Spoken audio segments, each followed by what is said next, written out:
خراسان کی حدیث ہے جس میں ہم ذکر کرتے ہیں نا کہ خراسان کے علاقے سے لشکر چلیں گے کالے جھنڈوں والے، اور وہ ایلیا یعنی یروشلم تک پہنچ جائیں گے اور کوئی طاقت ان کو روک نہیں سکے گی، اور وہ جا کے جناب مہدی کی نصرت کریں گے۔ تو ڈاکٹر اسرار صاحب رحمۃ اللہ علیہ جو برسوں سے بیان کرتے رہے، ناظرین کی آسانی کے لیے ارلی 90s کے خطابات، گلف وار ہوئی تھی 91 میں، سابقہ اور موجودہ مسلمان امتوں کا ماضی، حال اور مستقبل، سابقہ امت بنی اسرائیل، موجودہ ہم۔ تو پہلی بات یہ کہ یہ احادیث ہم آج بھی بیان کرتے ہیں، آج بھی خطبات جمعہ میں ہم بیان کرتے ہیں۔ تو پہلا مسئلہ یہ آیا کہ بعض حلقوں سے بات آتی ہے یہ تمام کی تمام احادیث ضعیف ہیں، نہیں بھائی، ان کی تخریج کروائی گئی ہے، بعض اہل علم نے کتابیں تک اس میں لکھ ڈالی ہیں الحمدللہ۔ کیا ذکر ہے جی؟ خراسان سے یہ جو ہے وہ لشکر نکلیں گے۔ اب اگلا سوال ہے کہ خراسان کا علاقہ کون سا ہے؟ تو انٹرسٹنگلی آج یہ خراسان تو صوبہ ہے ایران کا، آج ہے وہ، لیکن اللہ کے رسول علیہ السلام اور صحابہ کرام کے دور میں خراسان کیا تھا؟ تو پاکستان کے کچھ شمالی علاقہ جات بھی، افغانستان کا بڑا حصہ بھی، اور ایون سینٹرل ایشیا کی جو کچھ اسٹیٹس ہیں ان کا بھی کچھ حصہ اس میں شامل ہے۔ تو یہ اتنا بڑا علاقہ رسول اللہ علیہ السلام کے دور میں یہ خراسان کہلاتا تھا۔ تو تاریخی اعتبار سے اس کو ثابت بھی کیا جا سکتا ہے، یس اس میں ڈیبیٹ ہو سکتی ہے کہ یہ والا پورشن شامل نہیں ہے، یہ والا پورشن شامل ہے، agreed with that, but Khurasan is there in the احادیث۔ تو خراسان کا لفظ موجود ہے، علاقہ حتی الامکان خافیت تک وہ آئیڈینٹیفائیڈ ہے، اور احادیث صحیح درجے کی ہیں، اور کالے جھنڈوں والے لشکروں نے جانا ہے، جناب مہدی کی نصرت کے لیے جانا ہے، اور جناب مہدی عیسیٰ علیہ السلام جب موجود ہوں گے تو دجال بھی قتل ہوگا، یہود ختم ہوں گے، اللہ کا دین غالب ہوگا۔ یہ تو ہے منظرنامہ مستقبل کا، مگر آج کیا ہے؟ آج تو بہت کچھ بگاڑ ہے بھائی، آج تو وہ غالب ہمارے اوپر، آج تو ہماری پٹائی ہو رہی ہے۔ یہاں کوئی صحیح معنی میں اسلامی ریاست قائم ہوگی، کوئی نظام خلافت قائم ہوگا، تو پھر اسلامی جذبے کے ساتھ لشکر یہاں سے جائیں گے نا۔ ابھی تو خاصی دور کی بات ہے یہ، مگر ہے احادیث مبارکہ میں، تو ہمیں ریکارڈ کی درستگی رکھنی چاہیے۔ وہ میں نے ذکر کر دیا، اوتھینٹک احادیث ہیں۔ خراسان کا علاقہ کون سا یہ ذکر ہو گیا، اور کس وقت لشکر نکلنے کس طرف جانے وہ میں نے ذکر کر دیا۔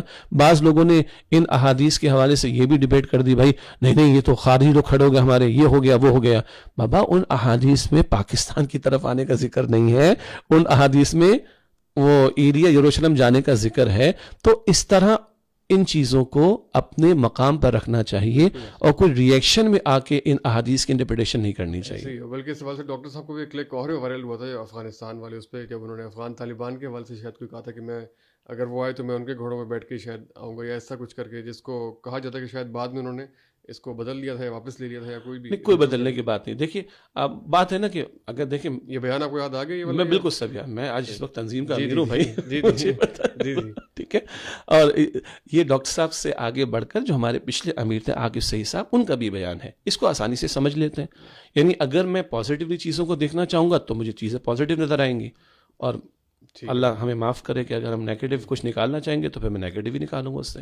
اگر میں یہ کہتا ہوں، چلے ایک اور مثال میں دیتا ہوں، سید قطب شہید رحمۃ اللہ علیہ، ہمارے اس امت کے محسنین میں سے، سید قطب شہید رحمۃ اللہ علیہ پہ عدالت میں مقدمہ چلتا ہے مصر میں۔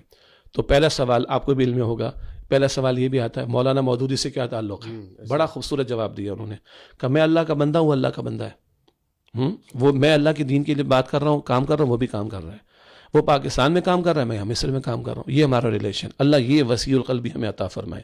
رات ہی ہم بیٹھ کے بات کر رہے تھے، پچھلی چند راتوں میں یہ باتیں کی ہیں، بھائی اپنے مسلک کے خول سے اوپر نکلو، امت کا سوچو، ٹھیک؟ تو سید قطب نے کیا کہا، وہ میرا بھائی ہے، ہم ایک کام کر رہے ہیں۔ تو اگر ڈاکٹر اسرار صاحب کہیں، بلکہ عاقب صحیح صاحب نے بات کی جو ہمارے پچھلے امیر ہیں، اگر کہیں اسلام نافذ ہو جائے تو کس کے دل کی آواز ہے؟ میرے اور آپ کے دل کی آواز ہے۔ کہیں سے اگر اسلامی لشکر اٹھیں حق کی سربلندی کے لیے تو کس کے دل کی آواز ہے؟ ہمارے دل کی آواز ہے۔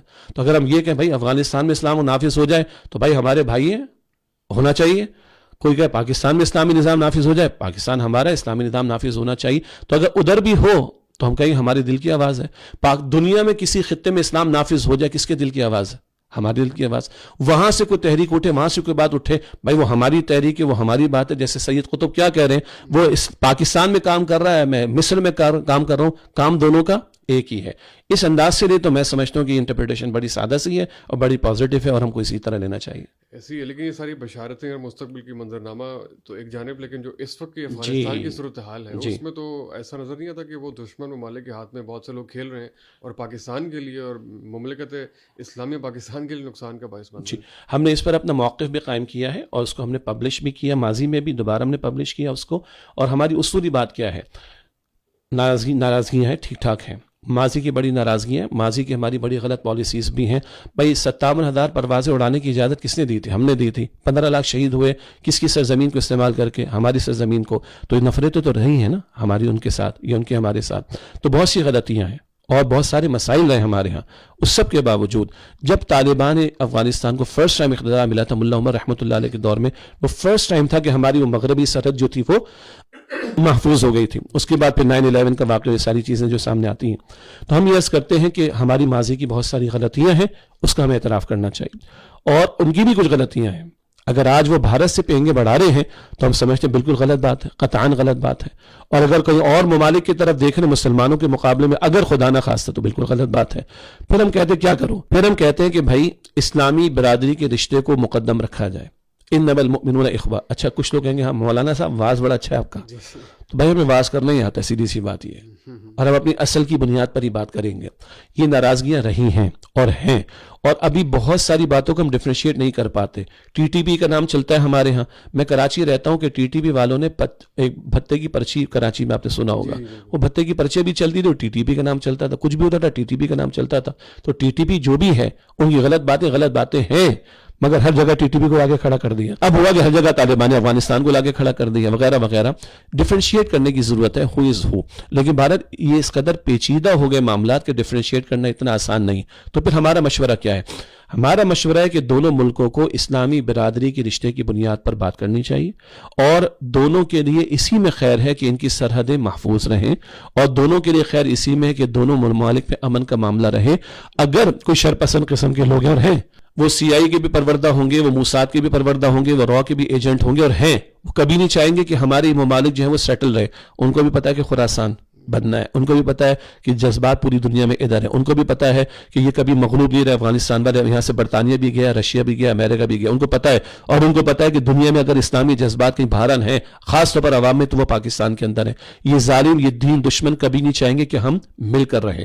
اس کا ہمیں ادراک کرتے ہوئے مل کر بیٹھنا چاہیے، مذاکرات کی بات کرنی چاہیے. اور ہم نے لکھا ہے اس بات کو اپنے موقف کے طور پر کہ اگر کوئی آپریشن ہونا ہے، اور ہونا چاہیے، ہم سمجھتے ہیں شرپسندوں کے خلاف ہونا چاہیے اور ٹارگیٹڈ ہونا چاہیے، مگر دونوں ملکوں کو ساتھ بیٹھ کے کارروائی کرنی چاہیے. اگر طالبان افغانستان وہ یہ سمجھتے ہیں کہ جناب وہ مقابلہ نہیں کر سکتے یا وہ کیٹر نہیں کر سکتے شرپسندوں کو، تو پاکستان کے ساتھ بیٹھ کے بات کریں، ایک دو اور ممالک کے ساتھ بیٹھ کے بات کریں، تاکہ یہ معاملات کلیئر ہوں، یہ معاملات سیٹل ہوں. تو ہم یہ کہہ رہے ہیں کہ دونوں طرف کی غلطیوں کا اعتراف ہونا چاہیے. ہماری غلطیاں زیادہ ہیں، اس میں تفصیل میں نہیں جا رہا، ہماری غلطیاں زیادہ رہی ہیں اور ادھر بھی کچھ غلطیوں کا معاملہ ہے. اور دین دشمنوں کا ہمیں جو ہے وہ اعتراف کرنا چاہیے کہ وہ یہاں پہ ایکٹیو ہیں، اور مل کر بات کرنی چاہیے. آپریشنز ہونے چاہیے لیکن وہ مل کر ہونا چاہیے. اگر یونیلیٹرلی کریں گے تو ہم نفرت اور زیادہ بڑھائیں گے. ادھر مودی کھڑا ہوا ہے مشرقی سرحد پر، یہ سرحد بھی اگر ہماری اسٹیک پر آ گئی اور آگے ایران پر کچھ حملہ کرنے کی باتیں ٹرمپ کر رہا ہے، اور اسرائیل تو چاہے گا کہ اس طرح کا معاملہ ہو، پاکستان کدھر کھڑا ہوگا؟ اس اعتبار سے ہماری سرحد کو سیٹل ہونا چاہیے، اسلامی رشتے کی بنیاد پر ہونا چاہیے. ہم اسی کی دعوت دیتے ہیں، ان کو بھی یہ کہتے ہیں اور پاکستان کی حکومت کو بھی یہی کہتے ہیں.